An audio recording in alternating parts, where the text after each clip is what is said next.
Olá, meus amores! Hoje vamos falar sobre um compositor ainda inédito aqui no nosso programa. Vamos falar sobre um dos maiores sambistas de todos os tempos, de toda a história da música popular brasileira. Eu estou falando de ninguém mais, ninguém menos do que Wilson Batista de Oliveira, mais conhecido simplesmente por Wilson Batista, que nasceu no dia 3 de julho de 1913, na cidade de Campos dos Goytacazes, estado do Rio de Janeiro.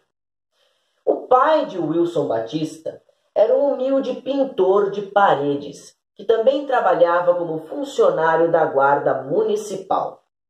Porém, o interesse de Wilson Batista pela música surgiu a partir de sua intensa convivência com seu tio Ovídio, irmão de seu pai. O tio Ovídio Batista era maestro da banda marcial da cidade de Campos dos Goytacazes, e foi ele quem ensinou ao Wilson Batista suas primeiras e mais básicas lições musicais. A estreia de Wilson Batista como músico profissional, que aconteceu ainda durante sua infância, foi justamente tocando triângulo na banda marcial de Campos dos Goytacazes sob a regência de seu tio Ovídio. Durante a adolescência, Wilson Batista frequentou o Instituto de Artes e Ofícios de Campos, buscando se profissionalizar como marceneiro. Mas a grande paixão, na verdade, da vida de Wilson Batista era a composição musical. Ele era um sambista, um compositor de sambas de primeira.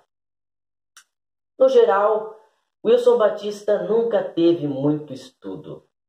Aos 16 anos de idade, ele se mudou com a família para o Rio de Janeiro, capital do estado e do país, praticamente analfabeto, escrevendo mal e mal o seu próprio nome.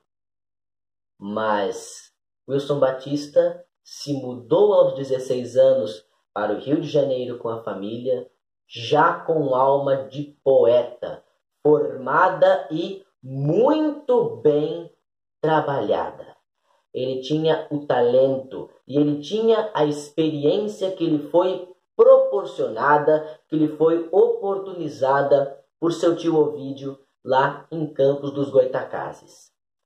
Quando chegou ao Rio de Janeiro, ainda adolescente, Wilson Batista se aprofundaria, cairia de cabeça neste universo da composição musical, da composição de sambas. E sabem como?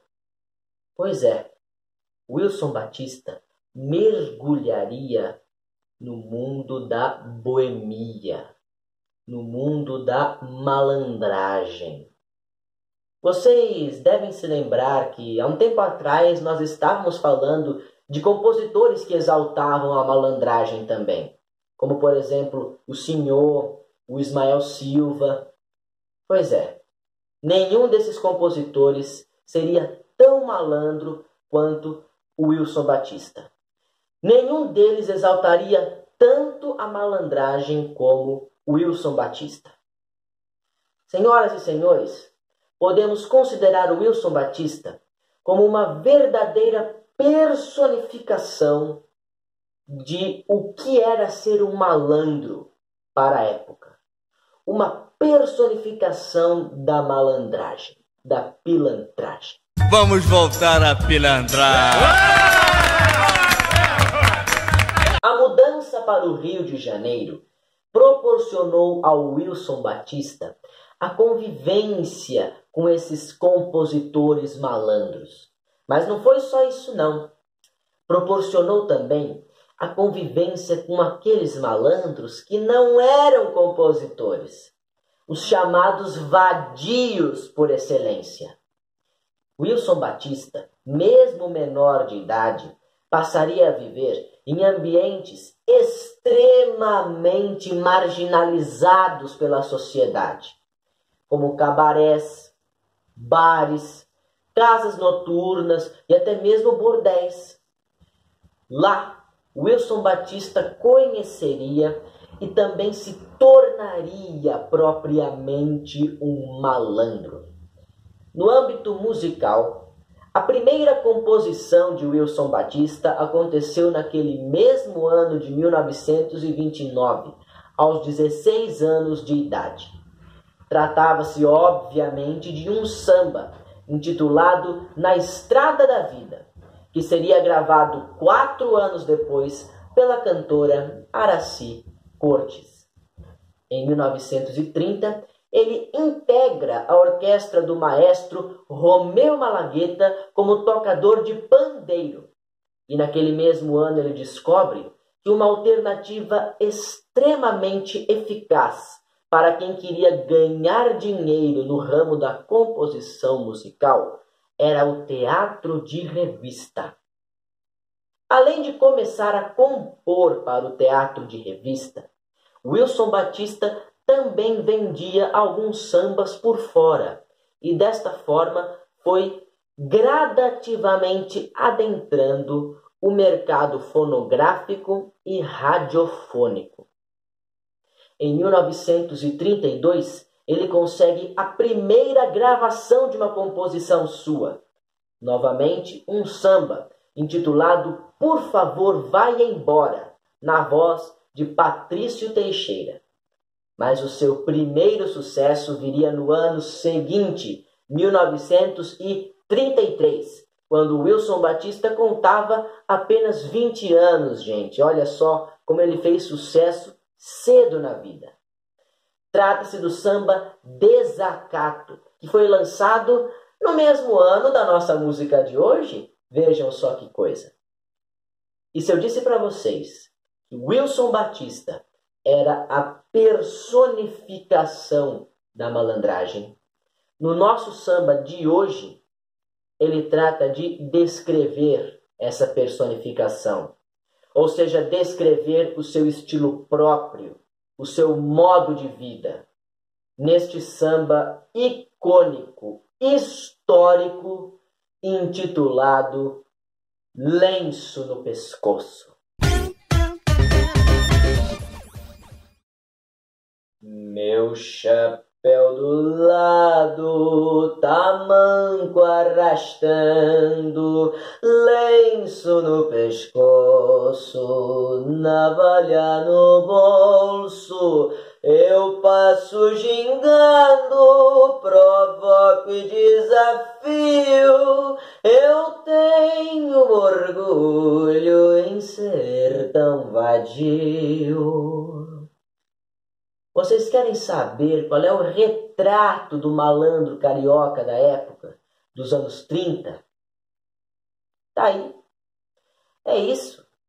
É essa primeira estrofe desta canção insuperável de Wilson Batista que eu acabei de cantar para vocês. Nesta canção, ele descreve a si mesmo e também aos seus colegas de boemia, os malandros. Esta figura marginalizada, mas também respeitada e até mesmo admirada por todos, justamente por ter essa coragem de optar por se colocar à margem da sociedade. Além disso, Lenço no Pescoço funciona também como um teor crítico à ideologia do governo da época, do presidente Getúlio Vargas. Segundo o Getúlio Vargas, a principal forma de atrair o progresso a uma nação seria o trabalho. Da mesma forma como o trabalho também seria a principal forma de se adquirir o progresso individual de cada um. Ao mesmo tempo, Getúlio Vargas se colocava, passava a imagem do pai dos pobres, o defensor das classes trabalhadoras, o único criador de todas as leis e direitos trabalhistas, desconsiderando as lutas e reivindicações dos trabalhadores desde o começo do século.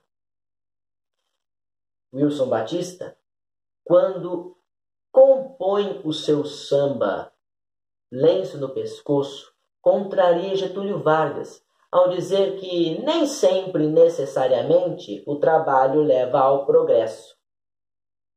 Sei que eles falam deste meu proceder, eu vejo quem trabalha andar no miserê.